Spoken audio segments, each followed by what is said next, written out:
Wow, I want to call attention to this comment right here. Now, normally when I reply to somebody's comment with a video, it's either because I want to call attention to something really profound that they said or something that I really want to highlight because I feel like we don't talk about it enough or they made a great point. Or they asked a really good question and I want to answer it in video form, maybe because the answer is a little more complex than I can just do in one or two comments. Or maybe because I want to share it with other people because I think that would help more people. This is an entirely different comment that I'm replying to, though. And before I get any further, I want to say this. I want this to be the only rebuttal that this person receives. I want to turn their negative into a positive because to me, I want this to be something that we can grow from, not something to go back and attack the person for. So, if you're going to comment, I welcome it, but do so on this video, please. Don't go back and reply to them. Let's leave them out of this equation. Now it's a conversation with us. So this comment gets at me on a couple different levels. For one, personally, it's something that speaks to something that I've been told by somebody very close to me that really rubbed me the wrong way, because I don't know what points you think I'm trying to gain, but it's a weird comment to make.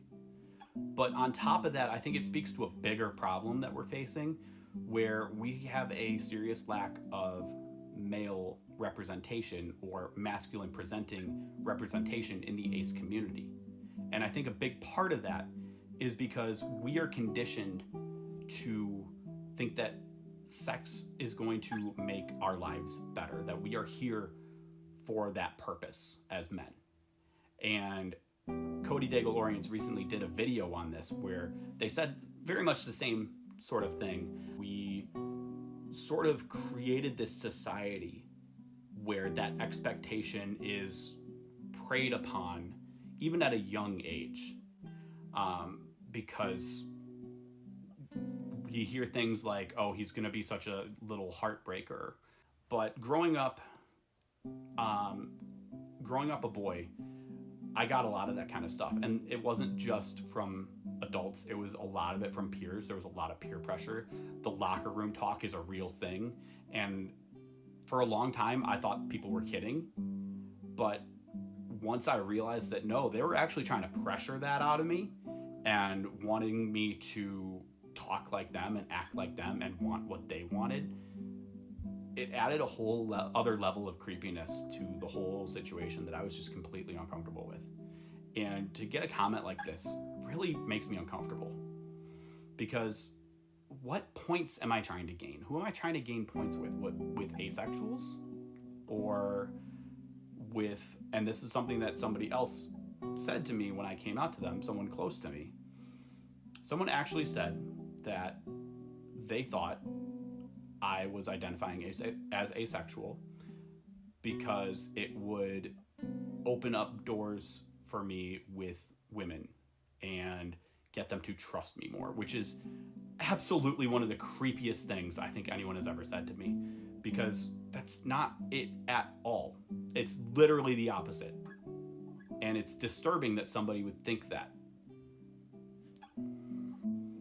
I mean, for me personally, it doesn't take much to figure out that yes, I am truly an asexual person.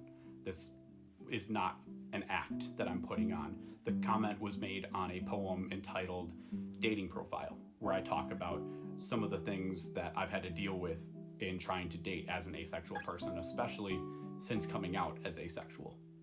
And beyond that, they could have just clicked on my profile, and one of the first tagged things you see on my TikTok is the video where I go to Madison, Wisconsin and show the process of me picking up the proclamation for ACE Week last year, which has now been recognized by the state of Wisconsin 2 years in a row because I filled out the paperwork and because I put in the request. Me. So for one thing, they went after the wrong ACE here, clearly. But on top of that, I think this really speaks to the problem that we face, that this is the kind of response that male presenting individuals who identify as ACE are worried about. We're worried that this is the reaction that we're going to get, that people aren't going to believe us. We're worried that people are going to misconstrue our intentions or think that we are trying to lie about who we are to gain access to a world that we should be in. But people don't want to believe us.